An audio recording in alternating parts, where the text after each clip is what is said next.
Here we're going to talk about gait and balance training. What this means is if you need to work on your ability to remain upright and feel stable in that position, whether it's statically, so when you're standing still, dynamically when you're moving.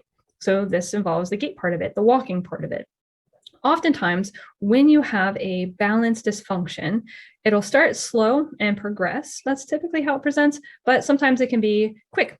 Now, when we talk about gait and balance, what we need to first discuss is, do you have difficulty with what we call static balance or balance when you're still, or do you have difficulty with dynamic balance or balance when you're moving, or both? It could be either. This is all part of the assessment that's performed in the clinic. Now, there's different things that are required for balance. First, our balance reactions. So when your body is upright and you're having to maintain your center of mass within your base of support.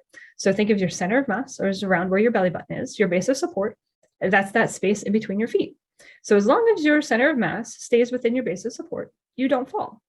If your center of mass, so if here's my feet, okay, here's my base of support, okay. Now, if my center of mass goes outside of my base of support, I have to do something to get my base of support underneath me. Now, there's reactions that we do. So it starts at the foot and ankle, and then the hip gets involved. And then eventually, if it goes too far, a step is involved in order to get your feet back underneath you again. So balance reactions are something that are important to assess, but then we can train them. So how can we use that foot and ankle to be more responsive? How can we use that hip to be more responsive? And then how do we get that stepping response to be faster? So we get that step out, we get you to catch that fall instead of having the fall. The biggest thing that you want to avoid is reach, okay? If you reach before reacting, what's going to happen is you're going to find the ground. Reaching finds the ground. A reaction helps to prevent you hitting the ground. Now, if you're actually going to fall, there's going to be an instinctive response to reach, but we just don't want the reach to come out before the balance reactions come out. And that's what we train in the clinic. We train you on how to use these. And there's all different types of strategies that we use for this.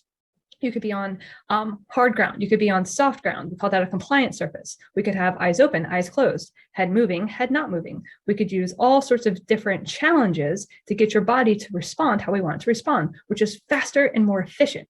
And that's what keeps you upright. And it helps to prevent that fall. Then when we get into dynamic stability, we use the same exact reactions, but now we just add movement to it.